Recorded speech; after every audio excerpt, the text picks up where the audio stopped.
Main camera on कर दे।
पका दिया, पका। यम कुबेर दिगपाल जहाँ हरि को भी कर सके कहाँ। हम उपकार सुग्रीव की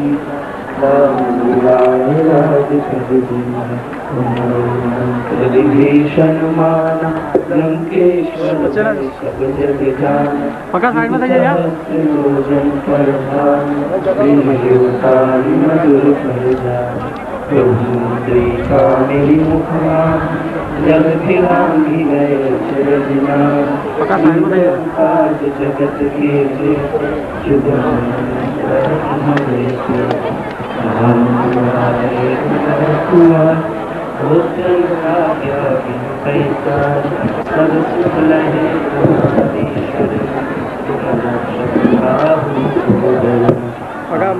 तेज समारो आके तीनों लोक हांकते कांपे।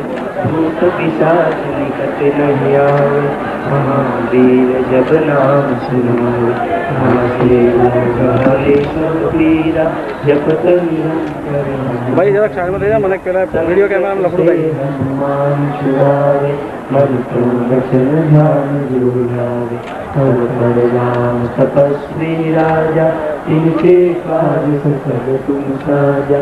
और मनोरथ जो कोई लावे सोई अमित रामभद्राय रामचंद्राय हनुमानसे रघुनाथाय नाथाय सीताय पतये नमः। रामायणं श्री रामचंद्र परिवार शत्रुपचारार्थे गन्धर्वाभ्यां सम्पूजयामि। शत्रुपचारार्थे गन्धर्वाभ्यां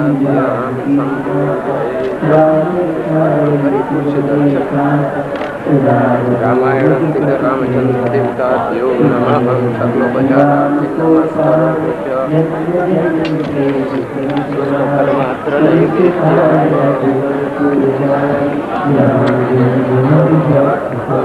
ह्रीं प्राणाय नमः प्राणाय नमः व्यानाय नमः उदानाय नमः ह्रीं प्राणाय नमः ह्रीं अपानाय नमः ह्रीं व्यानाय नमः ह्रीं उदानाय नमः ह्रीं समानाय नमः।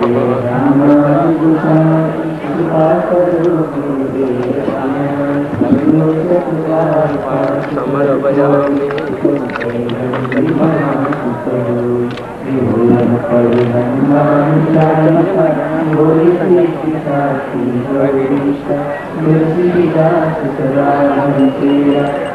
श्री रामचंद्र भगवान की जय।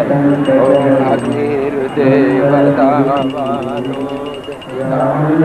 ओम अग्निर्देवता देवता सूर्यो देवता चंद्रमा देवता वसवो देवता रुद्रा देवता विद्या देवता मरुतो देवता विश्वे देवा देवता बृहस्पतिर्देवते इंद्रो देवता वरुणो देवता।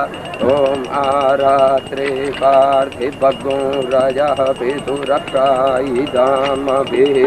देवगुं सदागुं श्री बृहति वैतिष्ठसहार्वेशं वर्धते तमः।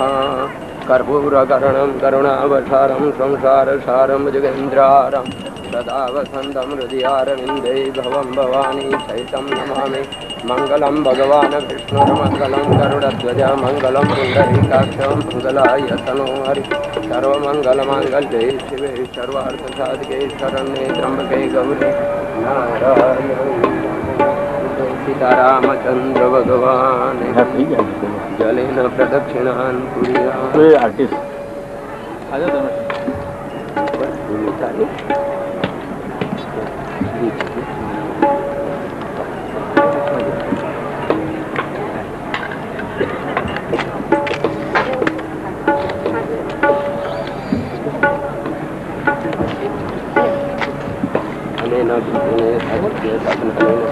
कर्म कर्मादीश्वर उदिता रामायण परिवार प्रियता।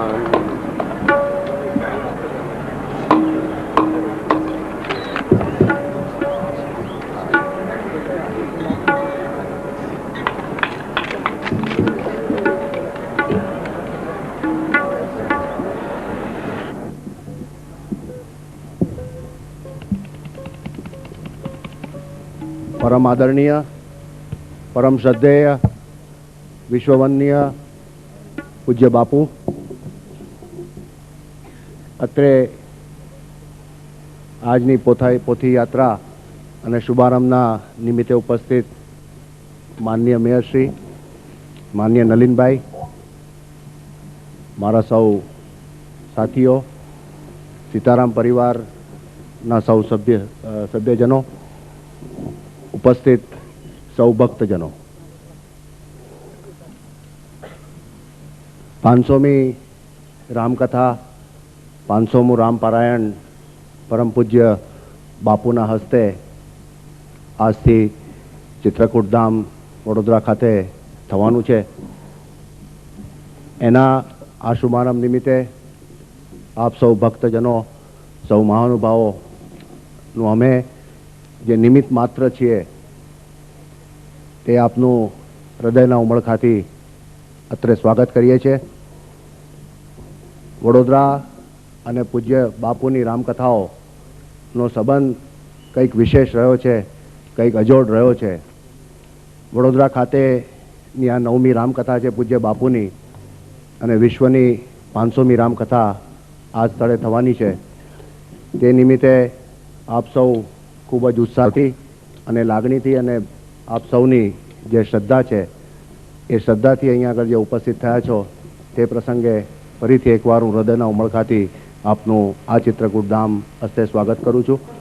આગળનો કાર્યક્રમ આપણે ટૂંક સમયમાં શરૂ કરવાના છીએ અને આપ સૌ આગામી 9 દિવસ ખૂબ જ શાંતિથી, ખૂબ જ આરામથી આ કથાનું શ્રવણ કરો.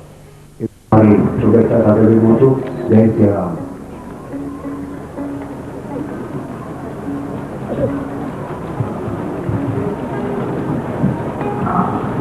આ કથાના નાગરિક સંકલન સમિતિ ચેરમેન અને વડોદરાના નાયબ શ્રી હેમચંદ્ર ગોત્રીજી શુભ પ્રવચન કરશે.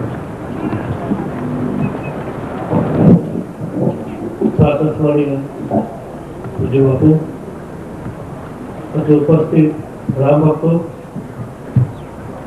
આજના આ પ્રથમ દિને વડોદરા શહેરની અંદર જબરદસ્ત એક રામની લહેર લાગેલી છે અને આવતા 9 દિવસની અંદર એ સાગરના સ્વરૂપમાં ફેરવાઈ જશે.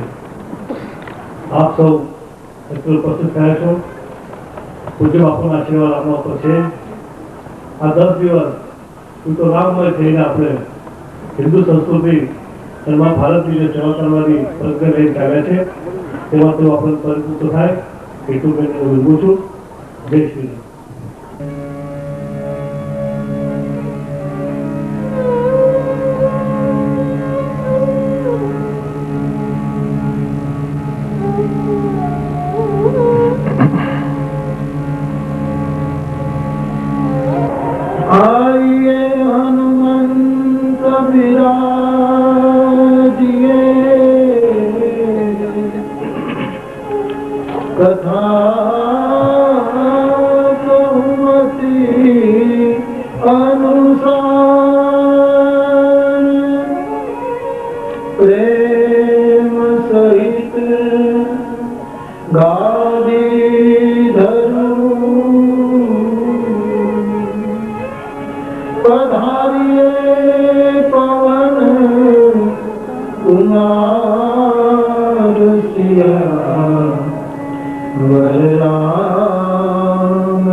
उमापति महादेव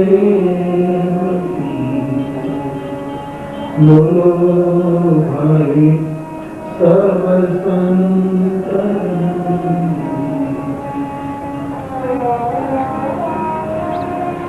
लोका विराम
चन्द्रं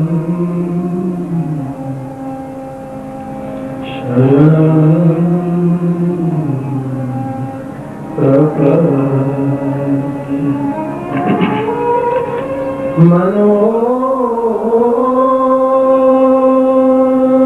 मनोजवं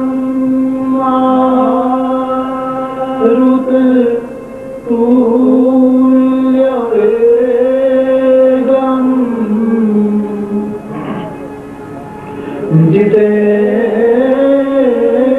जितेन्द्रियं बुद्धिमतां वरिष्ठं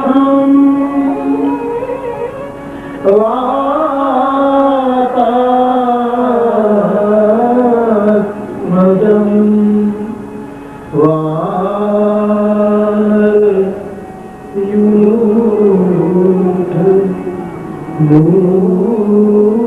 वानरयूथमुख्यं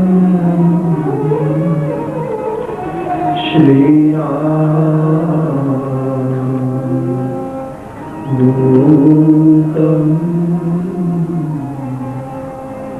शरणं प्रपद्ये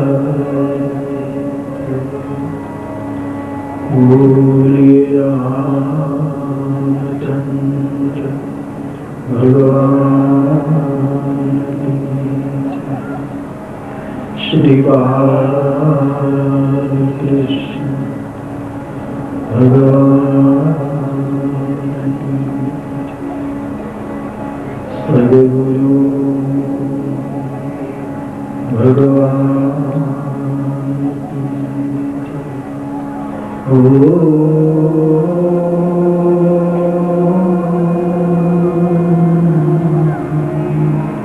नमः आरती पतये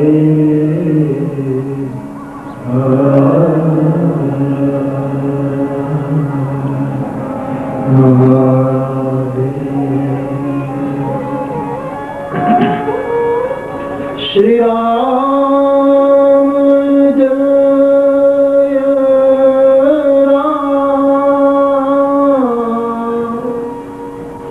जय जय राम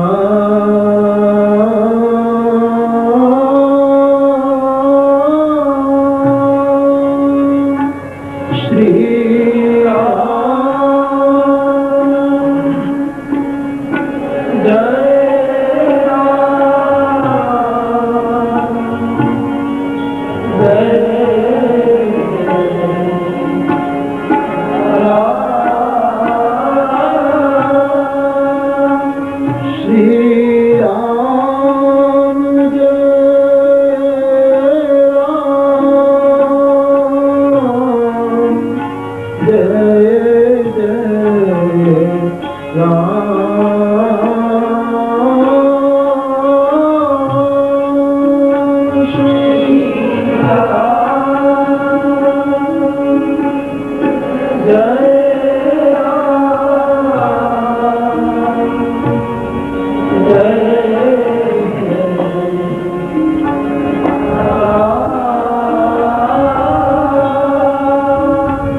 राम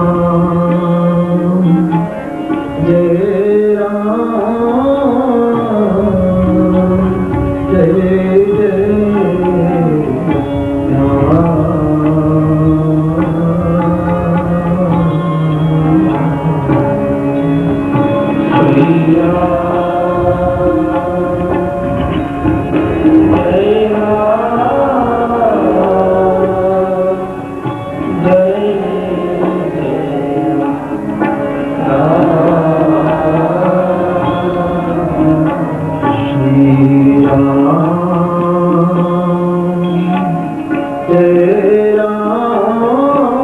राम जय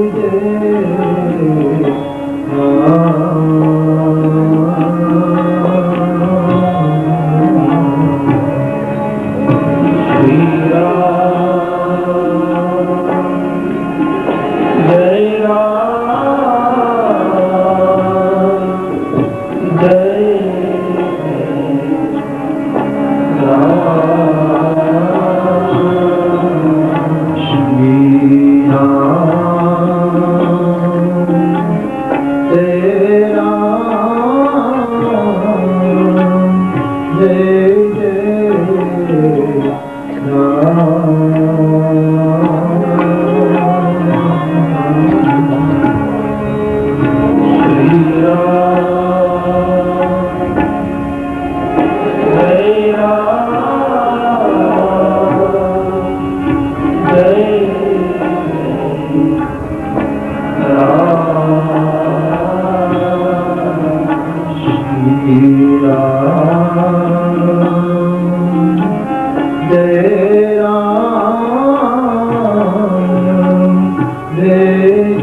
Da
निज मन मुकुर सुधारी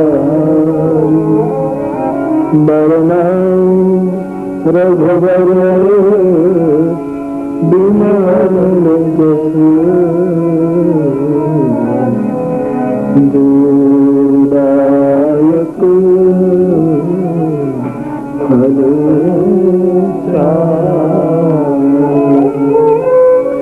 श्री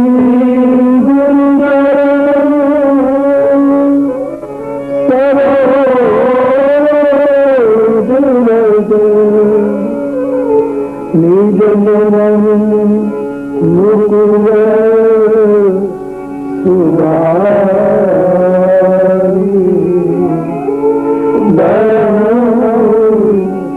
रघुवर बिमल जस दुदायक फल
राजा राम राम राम सीता राम राम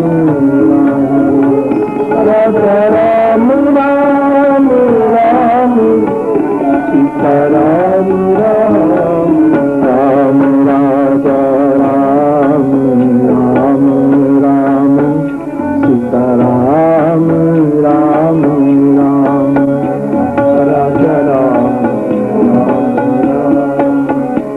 सीता राम राम राम सीता राम राम राम राजा राम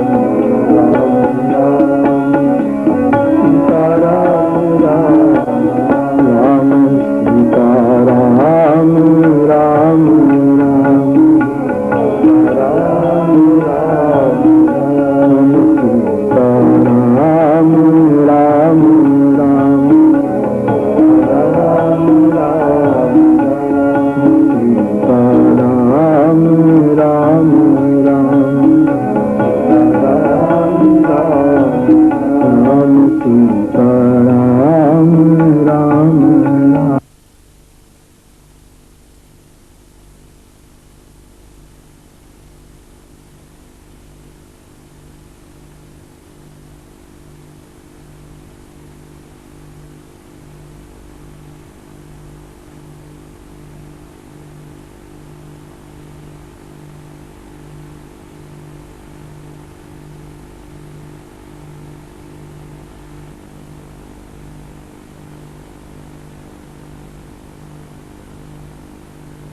भाव और प्रेम से बोलिए श्री रामचंद्र भगवान की। આપણું સૌભાગ્ય છે આ બળભાગી વડોદરા નગરીમાં પૂજ્ય શ્રી બાપુ પધાર્યા. આપણા સૌનું એ સૌભાગ્ય છે પવિત્ર ચૈત્ર માસમાં શ્રી રામલલાના પ્રાગટ્યનો જે માસ છે એ માસમાં શ્રદ્ધેય શ્રી બાપુની અમૃતવાણી આપણે સાંભળીએ છીએ. મારે તો કેવળ સમગ્ર વડોદરા નગરી તરફથી સ્વાગતના બે બોલ પૂજ્ય બાપજી માટે કહેવાના છે. પ્રિયજનો, શ્રદ્ધેય બાપુની વાણી સાંભળી આપણે સૌ રામ ભક્તિની ધારામાં સ્નાન કરીએ એ જ પ્રભુના ચરણોમાં પ્રાર્થના. આ વખતે તો આપણે આ વિશ્વામિત્રની નગરીમાં વિશ્વામિત્રી જ્યાં વહે છે એ પવિત્ર ધામની અંદર રામકથા સાંભળી રહ્યા છીએ. આ વિશ્વામિત્રની નગરી ચિત્રકૂટ બની ગઈ છે. રામકથા મંદાકિની चित्रकूट चितचारु. रामरूपी कथारूपी मंदाकिनी અને ચિત્તરૂપી ચિત્રકૂટને આપ સજાવીને રાખજો. એની અંદર સિયારામનો સુંદર વિહાર થશે. વધારે મારે કહેવું નથી. આપ અને બાપુની વચ્ચે મારે આવવું નથી. હું તો સાંભળવા માટે આવી છું અને ફરી ફરીને પ્રભુના ચરણમાં જ વિનંતી કરું છું કે બાપુ આ 500મી કથા વડોદરાને જેમ આપી છે એમ હજુ આવતે વર્ષે ફરીથી આપણી પાસે આવે અને કથામૃતનું પાન કરાવે. આજે હું લલિતભાઈને યાદ કરું છું અને એમની સાથે અનુજભાઈએ જે આ પરંપરા જાળવી રાખી છે એ બદલ એમને પણ ધન્યવાદ આપું છું. બોલીએ શ્રી રામચંદ્ર ભગવાન की.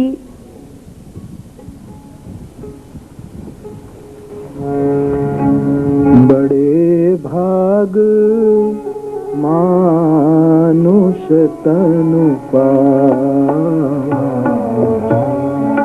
बड़े भाग मानुष तनु पावा, बड़े भाग मानुष तनु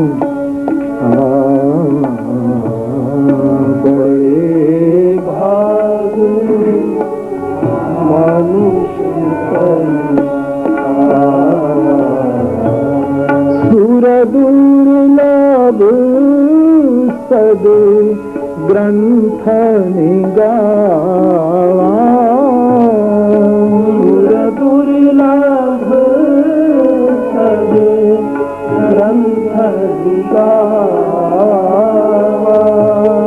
सुर दुर्लभ सद ग्रंथ निगावा, दुर्लभ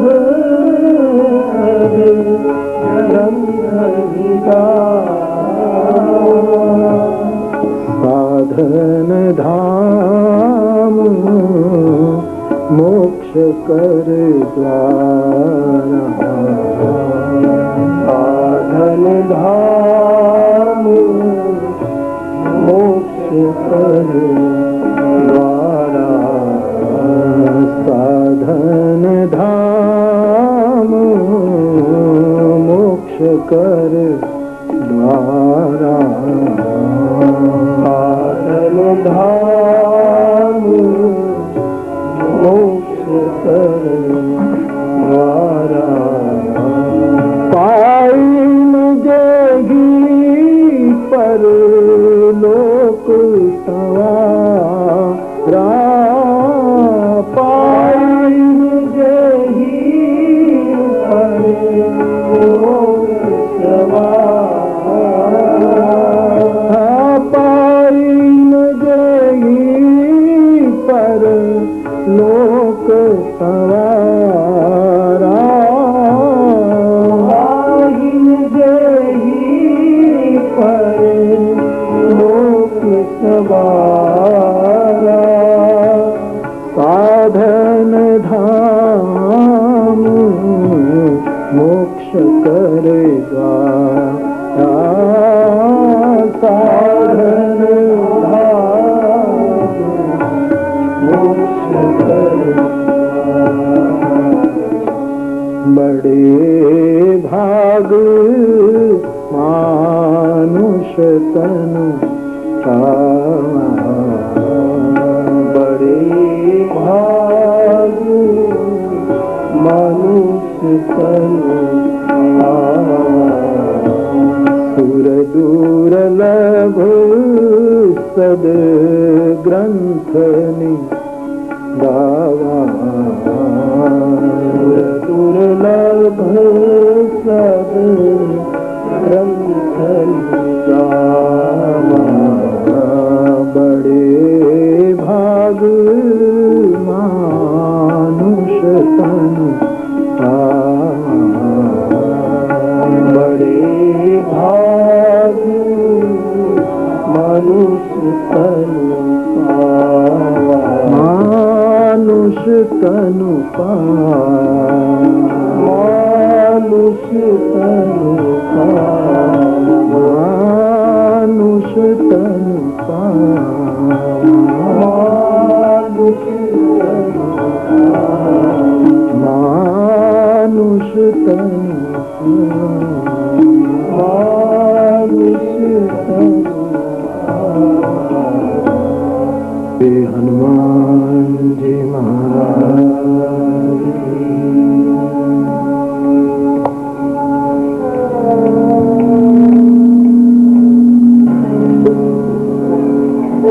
उपस्थित पूज्य चरणों में सभी संतों के चरणों में आप सबके हृदय में बैठे परमात्मा को प्रणाम करता हुआ ફરી એક વખત ભગવાનની અસીમ કૃપાથી આ સંસ્કાર નગરીમાં રામકથા નિમિત્તે 9 દિવસ માટે આપણે મળી રહ્યા છીએ.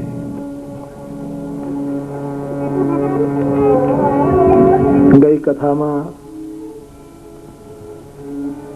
મેં સામેથી કહ્યું હતું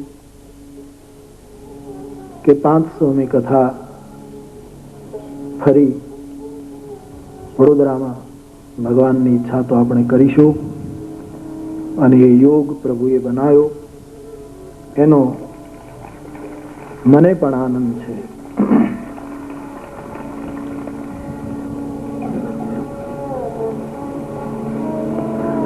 કથા તો નાનામાં નાના ગામડાથી લઈને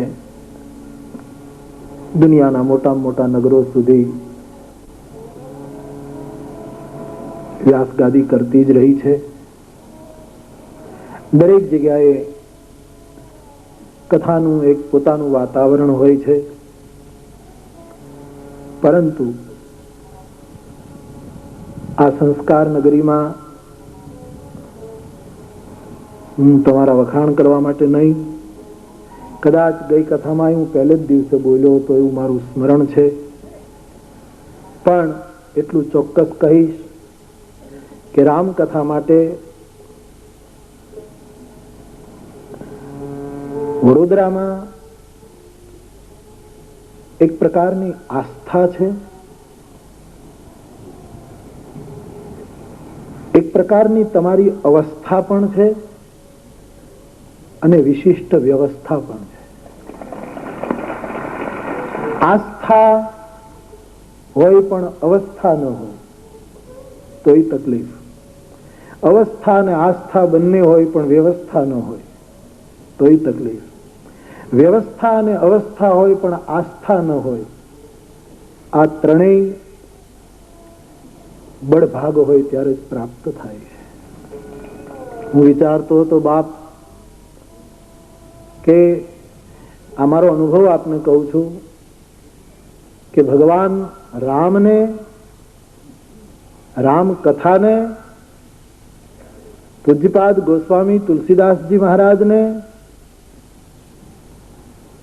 કે પછી એની કૃપાથી ગાતી આ વ્યાસ ગાદીને બડે ભાગ માનુષતનું પાવાય ચોપાય આવે ત્યારે કોઈ નથી યાદ કરતું, વડોદરાને જ યાદ કરે છે. રામજી પણ એક બાજુ, રામકથા એક બાજુ, ગોસ્વામીજી એક બાજુ, મોરારી બાપુ હાવ એક બાજુ. અને લોકોના મનમાં જ્યાં જ્યાં રામકથા થઈ રહી છે ભગવત કૃપા, લોકોના મનમાં વડોદરાનું એક દૃશ્ય આવતું હોય છે. એટલે કહું છું, આપની અવસ્થા, આપની વ્યવસ્થા, આપની આસ્થા ત્રણેય પ્રસન્ન કરે છે, આનંદ આપે છે. એટલે વિચારતો હતો કે આ 500મી કથા તો સંતોની કૃપાથી, ભગવત કૃપાથી એ આંકડો આપણે અહીંયા લાવવાનો હતો, યોગ થયો. પણ આ ચોપાઈ તો વડોદરા માટે કાયમ રહેશે.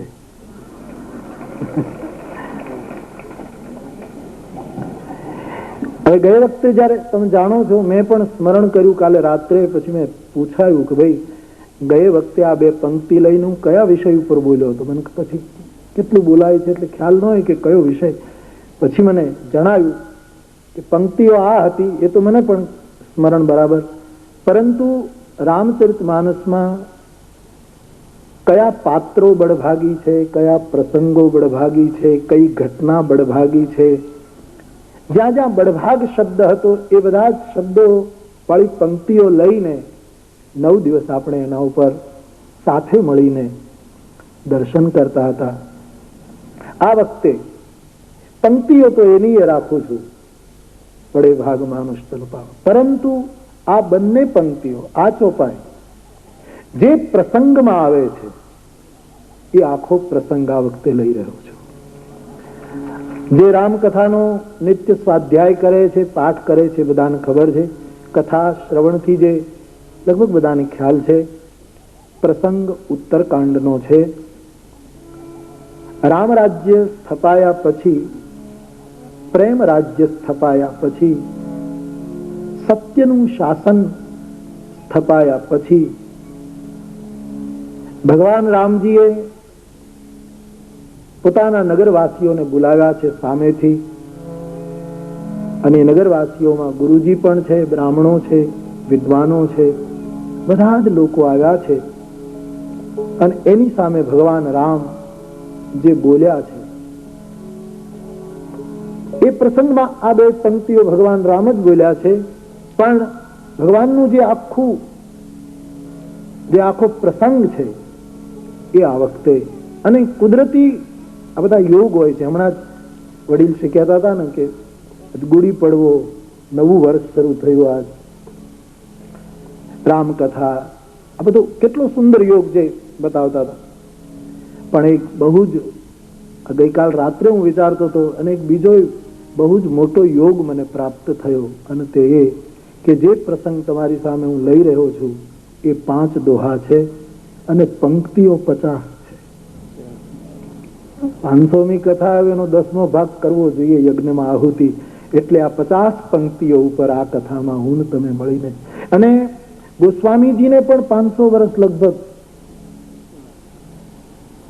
500 થી થોડાક વધારે હોય, કે કારણ કે 1631માં તો રામકથા લખાય 2031માં આપણે રામાયણની ચતુશતાબ્દી પૂરા વિશ્વે ઉજવી. પછી જે આટલા બીજા વર્ષો થયા, ગોસ્વામીજી બહુ મોટી ઉંમરે કથા લખી, એટલે એમના પણ 500 વર્ષ લગભગ બહુ પ્રમાણસર ગોતવા જઈએ તો થઈ ગયા હોય કે થવા જે હોય તે. પણ આપણી અધ્યાત્મ સૃષ્ટિમાં દશાંશનું મહત્વ છે. તો 500નો 10મો ભાગ 50 થાય છે, તેથી આ પંક્તિ 50 જ છે. મેં બરાબર પાકું કર્યું છે. 8 પંક્તિઓ ચોપાય, પછી દોહાના 2 ચરણો, એમ 5 દોહાના થઈને 50 પંક્તિઓ છે. એની ચર્ચા 9 દિવસ. પછી કથાને ક્રમમાં તો દર વખતે લઈએ છીએ, એમ બધા પ્રસંગો ચોક્કસ લઈશ.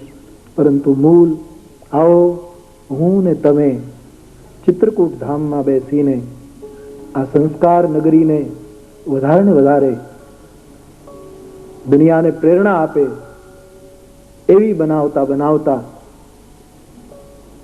9 દિવસ સુધી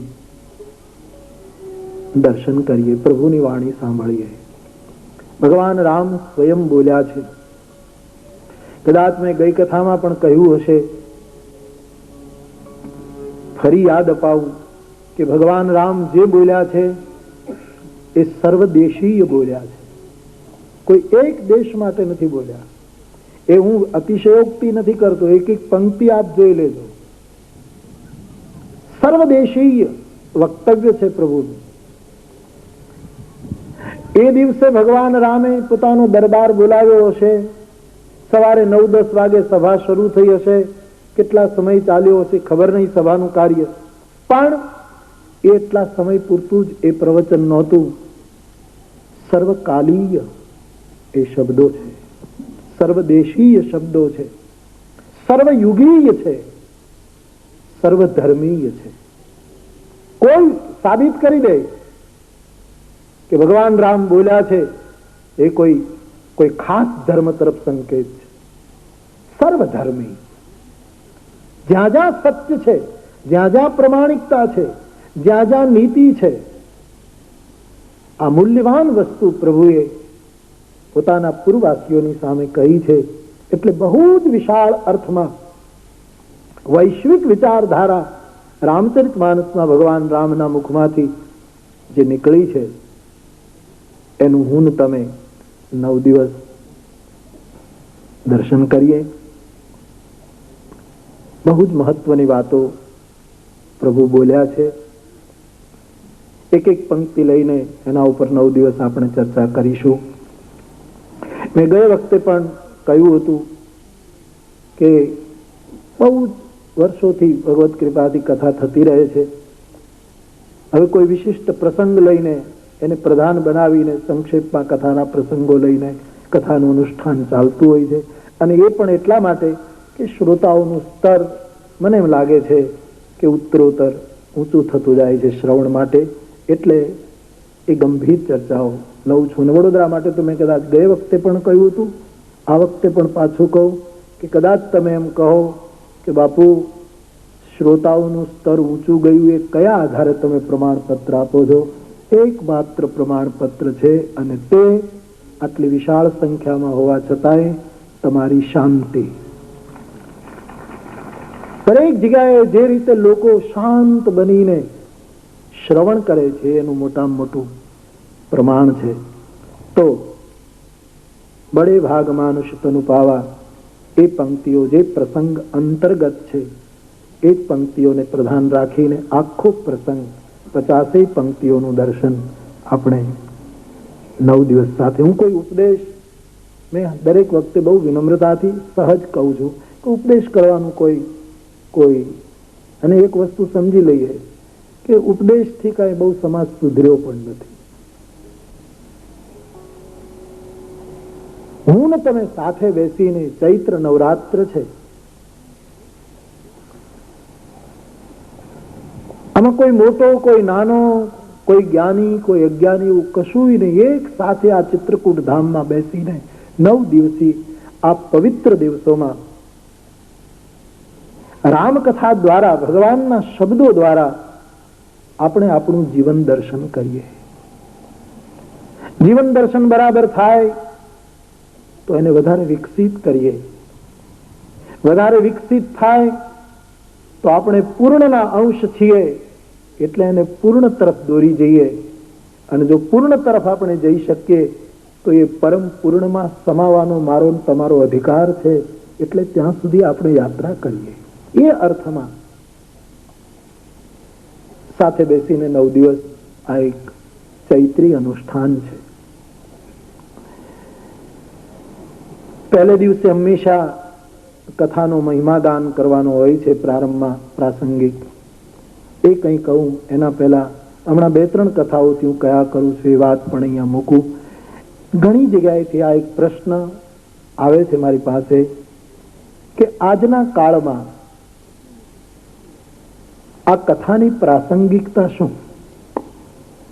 આટલો મોટો ખર્ચ, આટલી મોટી શક્તિ વપરાય, આટલા લોકો કામે લાગે, આટલા દિવસો સુધી લોકો સતત લાગ્યા રહે, એ કથાની પ્રાસંગિકતા અત્યારના યુગમાં શું? આવો એક પ્રશ્ન સતત આવ્યા કરે. એના પ્રત્યુત્તરમાં મારે એટલું જ કહેવાનું કે જડ ચેતન કોઈ પણ જીવ, એક વસ્તુ હું તમે બધા જ કબૂલ કરીએ કે કોઈ પણ જીવને, ચાહે જડ હોય કે ચેતન હોય, પથ્થર પડ્યો હોય એને કોઈ હલાવે તો એને ગમતું નથી, એની નોંધ હું તમે લઈ શકતા નથી. બધાને આરામ જોઈએ છે અને જગતમાં જ્યાં સુધી આરામની જરૂરત રહેશે ત્યાં સુધી રામ અને રામ કથાની પ્રાસંગિકતા રહેશે. જો આરામની જરૂર રહેશે જ તો આ કથાની જરૂર રહેવાની જ. આ શાસ્ત્ર કેવલ ધાર્મિક શાસ્ત્ર નથી, આધ્યાત્મિક શાસ્ત્ર છે. ધર્મ ભિન્ન ભિન્ન હોઈ શકે પણ અધ્યાત્મ આખા જગતનું એક જ હોય છે. અને તેથી રામકથા એક વૈશ્વિક વિચાર આપતી કથા છે. ભગવત કથા કોઈ પણ ભગવત ચરિત્ર એ મને તમને વિશ્રામ સુધી દોરી જનારું છે. એટલા માટે કથાની પ્રાસંગિકતા, અને એટલે જ લોકો સતત શ્રવણ કરે છે. બોલનારા અમારા બધા જ પૂજ્યો બોલતા જ રહે છે કારણ કે જીવને આરામની જરૂર છે. તો એ કથાને માધ્યમ બનાવીને 9 દિવસીય અનુષ્ઠાન આજથી આરંભ થાય છે.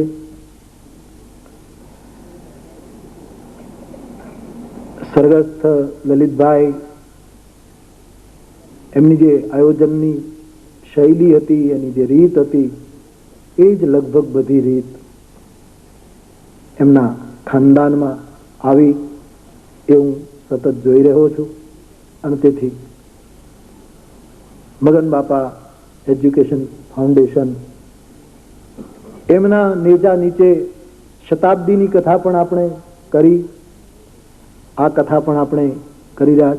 હું હમણાં 2 દિવસ પહેલા મહુવામાં પણ કહેતો હતો કે વડોદરાની કથાનું આયોજન આમ બધા આટલું મોટું કરવું પડે છતાં બધા નિર્ભાર દેખાય અને કંઈ કોઈના ઉપર બોજ નથી. એવું એક સહજ અને સરળ આયોજન થતું હોય છે. તેથી પુનઃ એકવાર એ બધાને યાદ કરીને મારી પ્રસન્નતા વ્યક્ત કરું છું. આઈએ રામકથાનો માટે થોડા શબ્દો કહીને આગળ વધીએ. तो पुनः एक बार आप सब मिलकर के बड़े भाग मानुष तनु पावा, बड़े भाग मानुष तनु पावा, सुर दुर्लभ सद ग्रंथनि गावा, सुर दुर्लभ सद ग्रंथनि गावा,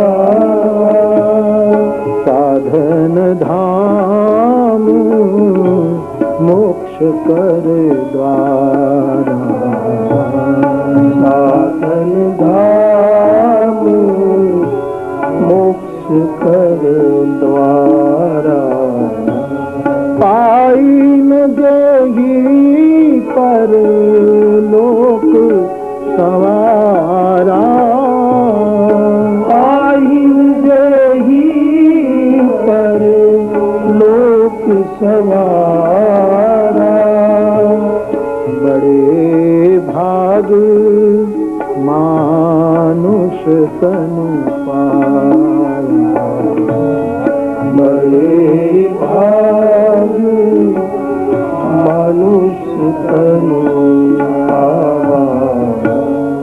લાગે છે મગનભાઈ પટેલ એજ્યુકેશન ટ્રસ્ટ દ્વારા આ એક મોટું સામૂહિક એજ્યુકેશનનું કામ ગોઠવાયું છે. આ પંક્તિઓ પ્રચલિત આપ જાણો છો. ભગવાન રામ બોલ્યા છે કે બહુ જ ભાગ્યથી મનુષ્ય દેહ મળે છે, દેવતાઓને દુર્લભ છે, એમ સદગ્રંથો ગાયા કરે છે. સાધન ધામ છે. મનુષ્ય શરીરમાં જે સાધન થઈ શકે અને મનુષ્ય શરીરમાં નિસ્સાધનતા આવી શકે, બાકી કોઈ શરીરમાં અસંભવ નથી. નિસ્સાધનતા પણ મનુષ્ય શરીરમાં. શ્રીમદ વલ્લભાચાર્ય ભગવાનની નિસ્સાધનતાની જે વાત, એ પણ મનુષ્ય શરીર અને સાધનનું ધામ પણ મનુષ્ય શરીર. એ પ્રાપ્ત કર્યા પછી જે પરલોકને ન સુધારે, પરલોકના અહીંયા બે અર્થ. પરલોક એટલે બહુ જ આપણો ધાર્મિક મત છે જેના માટે પરલોક એટલે આ લોક છોડીને પછી પરલોકમાં આપણે જઈએ અને આપણા માટે પરલોકમાં બધી વ્યવસ્થા હોય, અને હું ઈચ્છું કે બધા માટે હોય. પણ પરલોકનો, મારી વ્યાસગાદીનો અર્થ એક બીજો પણ છે, અને તે એ ઉપર પરલોક હોય સારી વસ્તુ છે, મળવો જોઈએ બધાને, સુધરવો જોઈએ પરલોક. પણ મનુષ્ય દેહ પ્રાપ્ત થયા પછી જેને પરલોક ન સુધાર્યો, પરલોક એટલે લોક એટલે લોકો, અને પરલોક એટલે જે આપણા નથી પણ થોડાક દૂરના છે, એનું જેને હિત નથી કર્યું એને મનુષ્ય જીવન ગુમાવ્યું છે. આપણા લોકોનું, આપણા સગાઓનું, આપણા સંબંધીઓનું, આપણા માણસોનું તો આપણે બધું જ સરખું કરતા હોય, પણ જેને પરલોક નથી સુધાર્યું, ઉપરનો પરલોક હોય તો તકલીફ નથી કોઈ. 7 લોક ઉપર છે, 7 નીચે છે, આપણે ક્યાં છીએ કાંઈ ખબર નથી, પણ એ પરલોક પણ ચોક્કસ સુધરે જ્યારે મારા ને તમારા મનમાં આ વૃત્તિ જાગશે કે જે લોહીથી મારા નથી, મારા સગા નથી, મારે એને કાંઈ ઓળખાણ નથી, છતાંય મારા રાષ્ટ્રમાં, મારા રાજ્યમાં, મારા નગરમાં, મારા ગામમાં, મારી ગલીમાં, મારા પાડોશમાં કે મારા વિશ્વમાં જે જે છે એને હું ઉપયોગી થાઉં, એને હું મદદ કરતો થાઉં, એનું જીવન ધોરણ ઊંચું થાય. આજે સમાજની સ્થિતિ તમે જુઓ, સામાજિક ક્ષેત્ર અત્યાચારથી ભરપૂર થતું જાય, રાજકીય ક્ષેત્ર ભ્રષ્ટાચારથી, એ કઈ મારે બહુ વિશ્લેષણ કરવાની જરૂર નથી.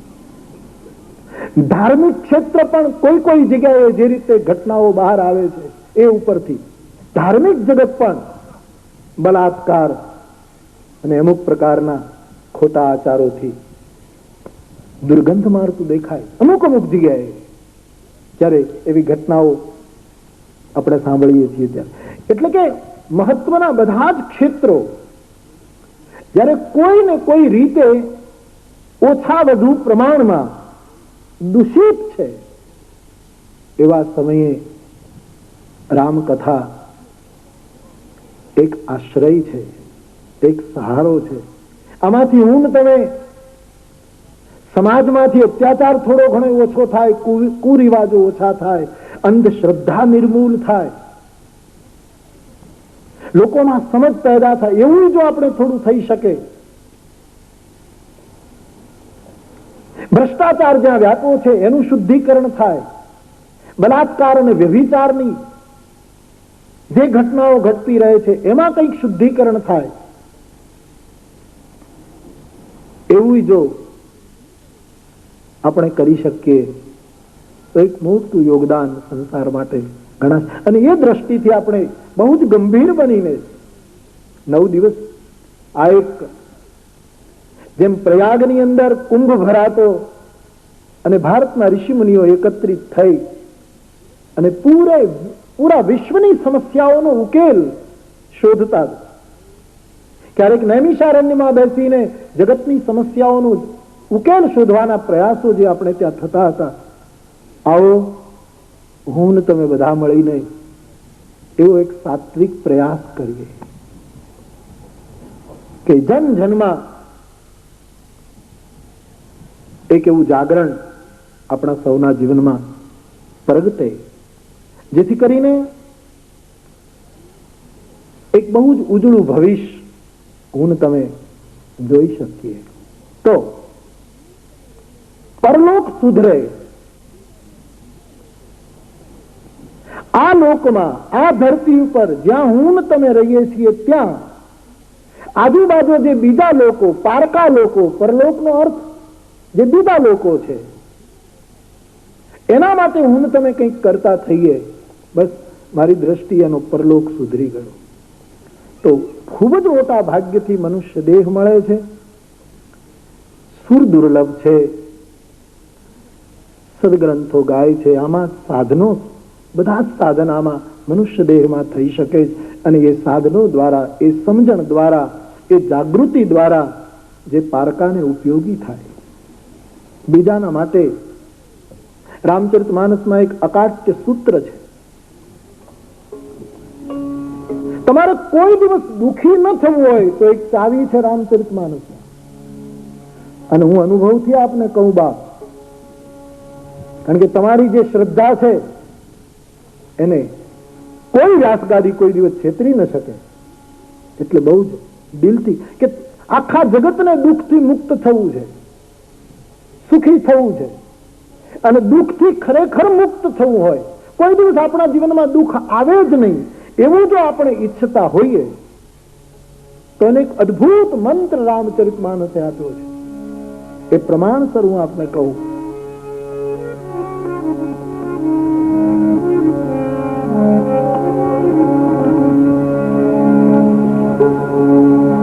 કોઈ દિવસ દુઃખ ના આવે.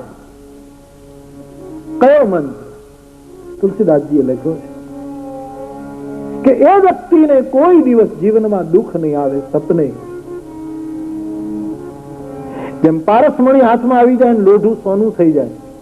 લોખંડ કુધાતુ છે, એને કોઈ ઘરમાં સંગ્રહ નહીં, પણ પારસમણી મળી જાય તો લોઢું પણ બહુ મહત્વનું લાગે, કારણ કે લોખંડને જ સોનું બનાવી શકે, પિત્તળને ન બનાવી શકે.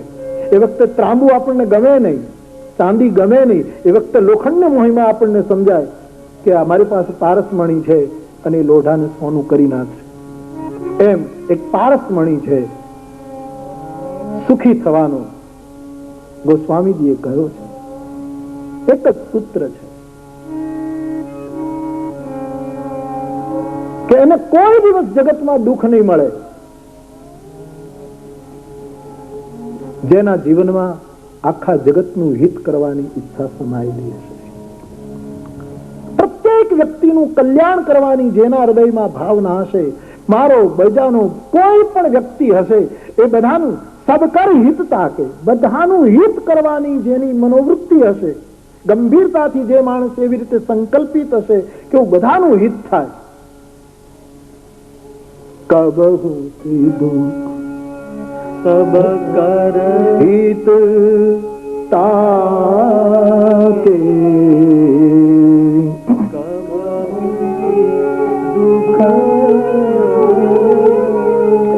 કબહુ કે દુઃખ સબ કર હિત તાકે,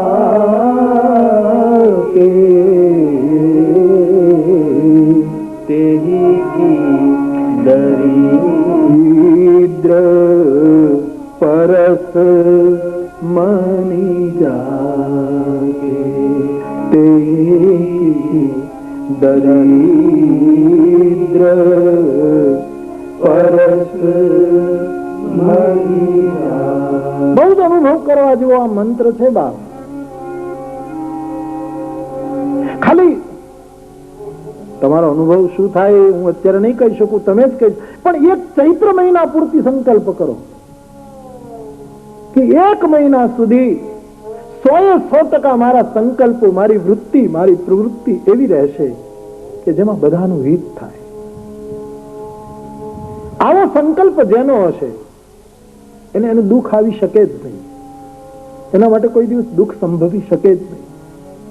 એને કોઈ દિવસ દારિદ્ર્ય હોય, જેના હાથમાં પારસમણી આવ્યો હોય, પરહિત કરવાની વૃત્તિ, પરલોક સુધારવાની, બીજાનું હિત કરવાની જે વૃત્તિ, બીજા લોકોનું કલ્યાણ થાય એવી વૃત્તિ, એ તો પારસમણી છે. આપણા દુઃખો એ તો લોખંડ જેવા છે. પરહિતનો પારસમણી એ દુઃખરૂપી લોખંડને અડે એટલે સુખનું સોનું પ્રગટે.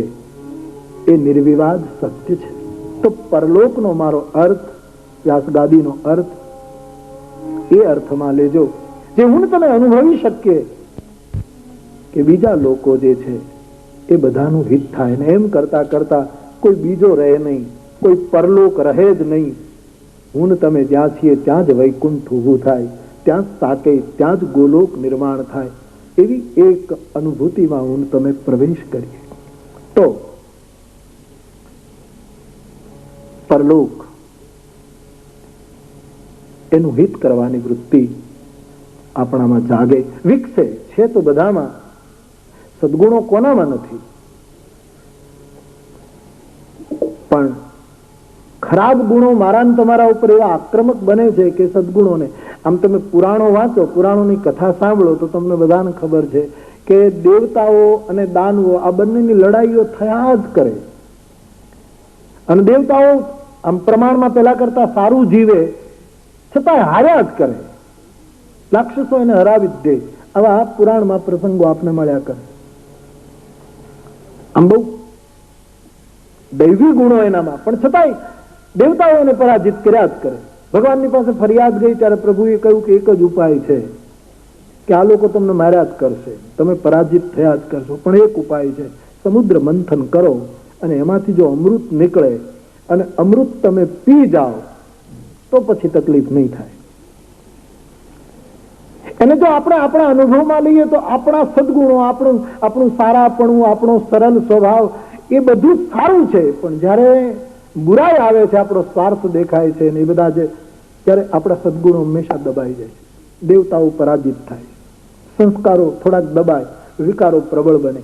અને એવા સમયે પુરાણની કથામાં જેમ અમૃત ઉપયોગી થાય એમ ભગવાનની કથામાં એ વખતે પ્રેમ અને કરુણારૂપી અમૃત જો આપણામાં પ્રગટ થાય તો આપણા દૈવી ગુણોને કોઈ વિકારો દબાવી શકે નહીં. આપણા દૈવી ગુણો નહીતર સતત આ કથા સાંભળીએ છીએ, જ્યાં સુધી સાંભળીશું પછી લાંબો સમય ચાલે છે, નથી ચાલતું એમ પણ નહીં, પણ વળી જ્યાં આપણો સ્વાર્થ આવશે, જ્યાં કંઈક પેલું આવશે એટલે પાછા આપણા દૈવી ગુણો દબાઈ જશે અને આસુરી વૃત્તિઓ આપણા ઉપર કાબુ કરે. એકમાત્ર ઉપાય છે પ્રેમ અમીય, પ્રેમનું અમૃત, કથામૃત, આચાર્યોના, મહાપુરુષોના અનુભૂત વચનામૃત. આ અમૃત જો મને તમને પ્રાપ્ત થાય તો આપણા દૈવી ગુણો માર ખાતા અટકે, દબાઈ જતા અટકે અને પરિણામે આપણે ખૂબ આગળ નીકળી શકીએ. એટલા માટે બધાનું હિત કરવાનો સંકલ્પ. પ્રભુ કહે છે મનુષ્ય દેહ મળ્યા પછી જે ન કરે તો એના સમાન દુર્ભાગી કોણ? એ અર્થમાં પરલોકનો અર્થ.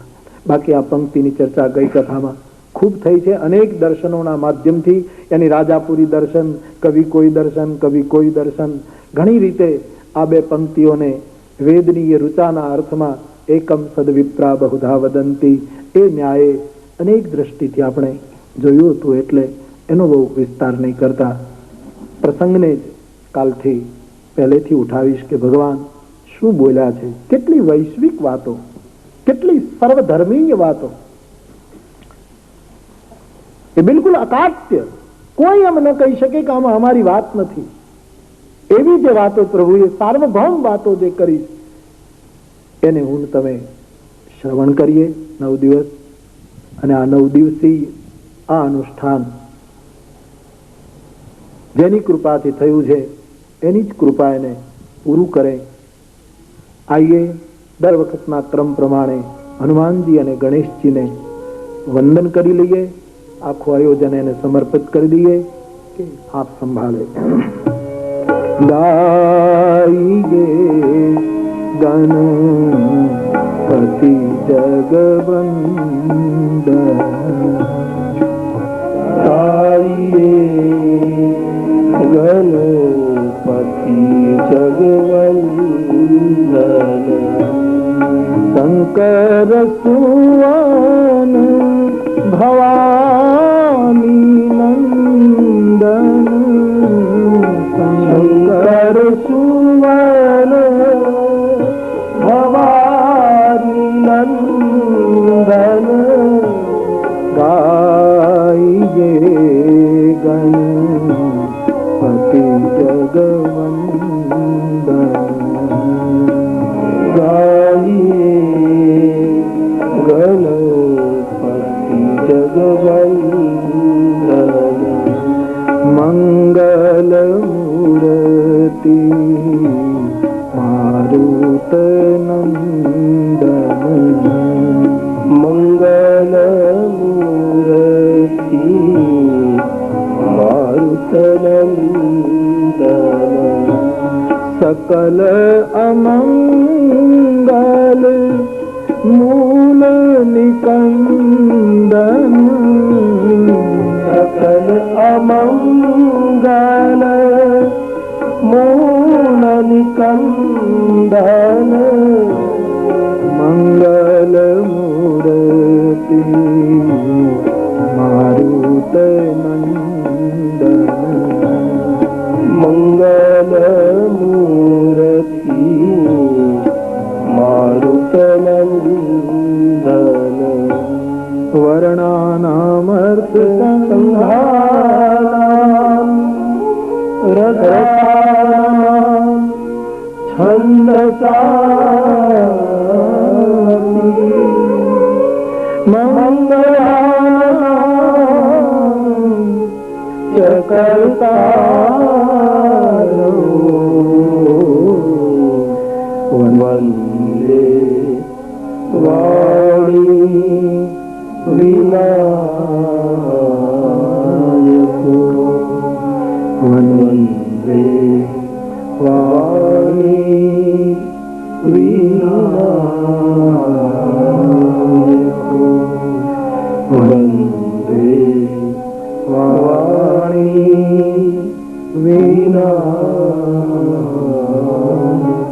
જે શાસ્ત્રની ચર્ચાઓને તમે 9 દિવસ કરવાના છીએ એના 7 કાંડ છે. કેવલ પરિચય સ્મરણ માટે બાલકાંડ, અયોધ્યાકાંડ, અરણ્યકાંડ, કિષ્કિંધા, સુંદર, લંકા, ઉત્તર. રામચરિતમાનસના બાલકાંડનો આરંભ કરતા ગોસ્વામીજીએ 7 મંત્રો લખ્યા. 6 દર્શન આપણે ત્યાં છે. રામચરિતમાનસ સપ્ત દર્શન છે, 7 દર્શન. ક્યારેક એમાં રામ દર્શનની પ્રધાનતા છે, ક્યારેક હનુમંત દર્શનની પ્રધાનતા છે, ક્યારેક ભરત દર્શન છે, ક્યારેક શિવ દર્શન છે, ક્યારેક કાગભૂસુંડી દર્શન છે, ક્યારેક વિદેહરાજ જનકનું દર્શન છે. આમ 7 દર્શનનું આ શાસ્ત્ર ગોસ્વામીજી વાણી, સરસ્વતી અને ગણપતિને યાદ કરીને ગ્રંથનો આરંભ કરે છે. સામાન્યમાં સામાન્ય માણસ આપણી અધ્યાત્મ વિચારધારાને, જ્ઞાન ક્ષેત્રને સરળતાથી સમજી શકે એટલા માટે ગોસ્વામીજીએ સંસ્કૃતમાં મંગલાચરણ કર્યા પછી સ્વાંતઃ સુખાય કહીને 5 સોરઠામાં બિલકુલ ગ્રામ્ય ભાષામાં શાસ્ત્રની રચના કરી છે. આમ તો સંસ્કૃતમાં જ લખ્યું, પણ એમને આદેશ થયો કે સામાન્યમાં સામાન્ય માણસ રામકથાના તત્વને સમજી શકે એટલા માટે તમે ગ્રામ્ય ગીરામાં લખો.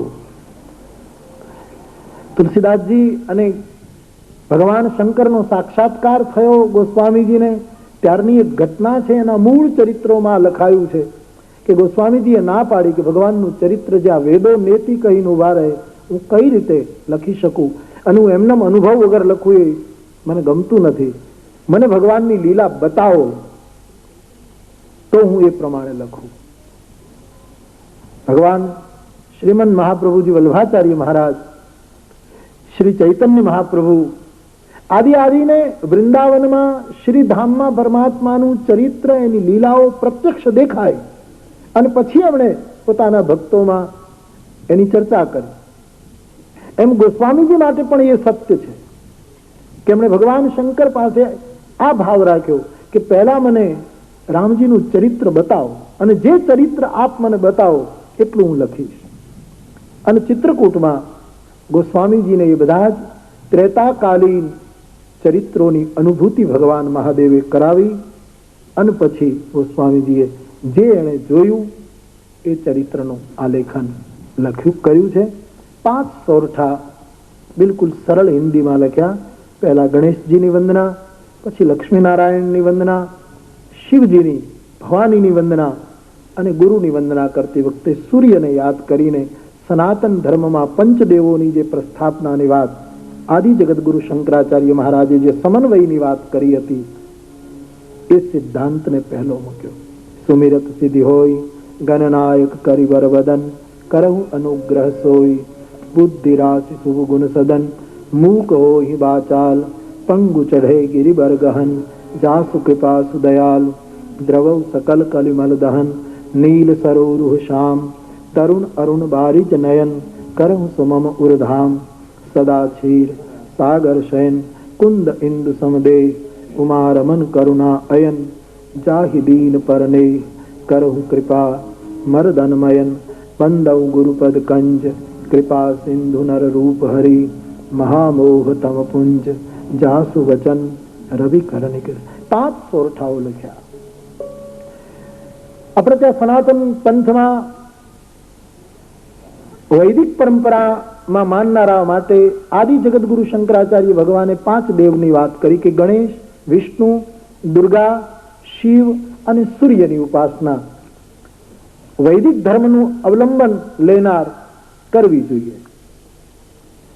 હવે ઘણી વખત વ્યાસગાદી એની સ્પષ્ટતા કરી છે કે આપણા ઘરમાં ગણેશની પૂજા હોય, શિવજીની હોય, દુર્ગાની હોય, સૂર્ય નમસ્કાર આપણે અર્ઘ્ય આપતા હોઈએ, કરતા હોઈએ, વિષ્ણુની પૂજા કરતા હોઈએ તો બહુ સારી વસ્તુ છે, હોવું જોઈએ. પણ કદાચ માની લો કે એ પ્રમાણે આપણે ન કરતા હોઈએ તો પણ આ 5 સોરઠાને જુદી રીતે, સૂક્ષ્મ રીતે આપણે આપણા જીવનમાં ઉતારી શકીએ. ગણેશની પૂજા એટલે વ્યાસગાદીને એટલું સમજાયું છે એટલે કયા કરે કે ગણેશ એ વિવેકના દેવતા છે. આપણા જીવનમાં વિવેક રહે એટલે ગણેશની ઉપાસના થઈ ગઈ. વ્યક્તિ વચ્ચે, પરિવારમાં, સમાજની સાથે, પશુ પક્ષીની સાથે આપણો વિવેક જેટલો વધારે પ્રબળ આપણી ગણેશ સાધના સફળ થઈ. ભગવાન વિષ્ણુની ઉપાસના આપણે ઘરમાં કરીએ તો અતિ ઉત્તમ, પણ વિષ્ણુનો એક અર્થ થાય છે ખૂબ વિશાળ, વ્યાપક. આપણા હૃદયની ભાવનાઓ જો આપણે વધારે ને વધારે વ્યાપક બનાવી શકીએ તો વિષ્ણુ પૂજા પ્રતિપળ આપણે કરી રહ્યા છીએ. જેમ હમણાં મેં શરૂઆતમાં કહ્યું તેમ કે આપણું બધું જે દેખાય છે એની સાથે સાથે પારકાનું દેખાવા માંડે અને બધા જ લોકોનું કલ્યાણની વિશાળ ભાવના પ્રગટે અને એમ કરતા કરતા પછી કોઈ સ્વ પરના બધા ભેદ તૂટી જાય એવી જો વૃત્તિ આપણામાં આવે તો એ વિષ્ણુની ઉપાસના થઈ. બીજા બધા માટે ફરીને મૂળ જે વાત આજ પહેલી કહેવાય કે બધા માટે એ કલ્યાણનો ભાવ જાગે તો એ વિષ્ણુની ઉપાસના થઈ ગઈ. પછી બીજો લોક મળે ન મળે ખબર નથી. આ લોક બહુ સારો છે, બીજે ફાવે કે ન ફાવે શું ખબર. મને તો હમણાં મેં ગઈ કથામાં કહેતો હતો કે હું નૈમિષારણ્ય કથા કરવા ગયો તો લખનઉ ઉતર્યો, હમણાં બનેલો આ પ્રસંગ. હું ગાડીમાં બેસવા જતો હતો એટલે હિન્દી અખબારના 1-2 પત્રકાર ભાઈઓ મને પરાણે ત્યાં ઉભો રાખીને મને કે નહીં બાપુ એક પ્રશ્નનો જવાબ આપતા જાઓ. મેં કીધું ભાઈ હજી હું થાક્યો છું, તમે આવો નહીં જાઓ. તો કે બહુ દૂર છે ને પછી અમારે આજે જ લખવું છે. મેં કીધું પૂછો શું કેવું. એને ગંભીરતાથી પૂછ્યું કે ઉતાવળમાં પૂછ્યું, ભગવાન જાણે જે રીતે પૂછ્યું, પણ એને મને પ્રશ્ન પૂછ્યો કે તમારી અંતિમ ઈચ્છા શું છે. મેં કીધું ભાઈ હજી તો વાર છે, તમે શું કામ ઉતાવળ કરાવો છો. પણ એને પ્રેમથી પૂછી લીધું એની રીતે. એટલે મેં એ દિવસે સ્પષ્ટ કહ્યું, આ વસ્તુ હું કીધા જ કરું, પણ ત્યારે મેં એને કહ્યું કે અમારી અંતિમ ઈચ્છા એક જ છે કે ફરીને આ ધરતી ઉપર જન્મવું અને રામકથા ગાયા કરવી. આ સિવાય કોઈ. આ લોક મહાન છે. આ લોક જેવો બીજો કોઈ લોક નથી. હોય તોય જેને જોઈતો એ લઈ, મારા ભાગનો જેને જોઈતો એ લઈ જાય. બાકી આ લોકમાં આ ધરતી ધરતીમાંય આપણો હિન્દુસ્તાન, હા, હિન્દુસ્તાનમાં ગુજરાત કેમ, એનું ગૌરવ તો હોય ને આપણને. ગુજરાતમાં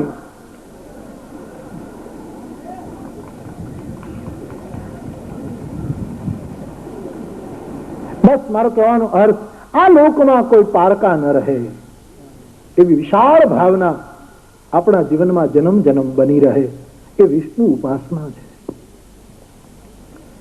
શિવની ઉપાસના. શિવ એટલે કલ્યાણ,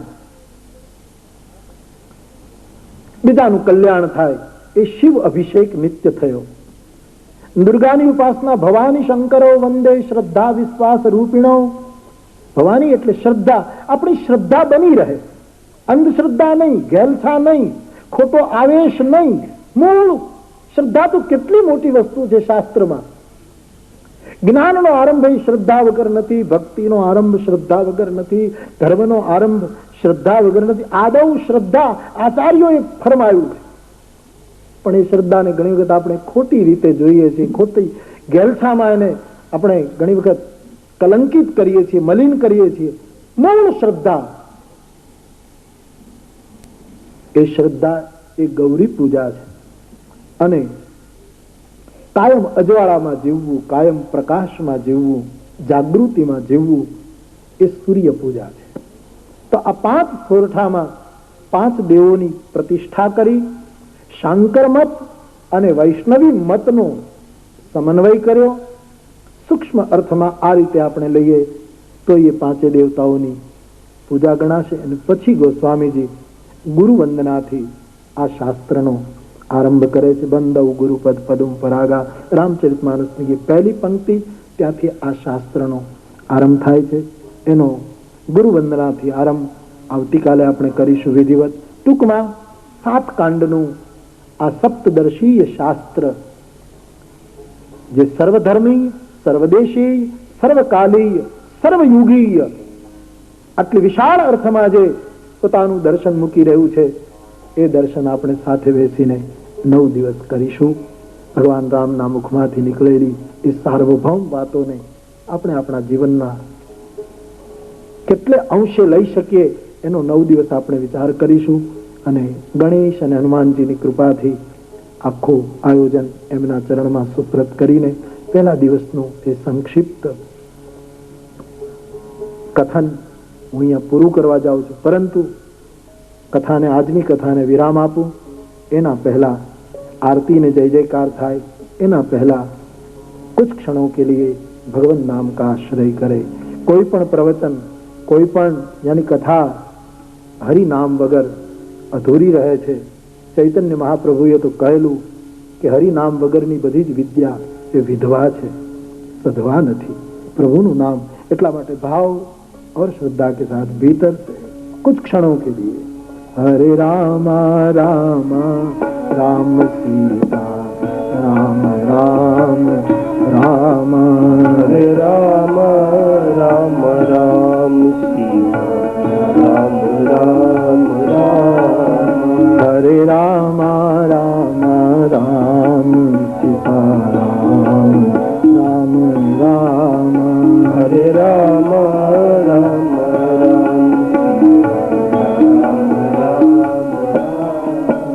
हरे राम राम राम सीता राम राम राम राम राम राम सीता राम राम राम हरे राम राम राम सीता राम राम राम राम राम राम सीता राम राम हरे राम राम राम सीता राम राम राम हरे राम राम राम सीता राम राम राम हरे राम राम राम सीता राम राम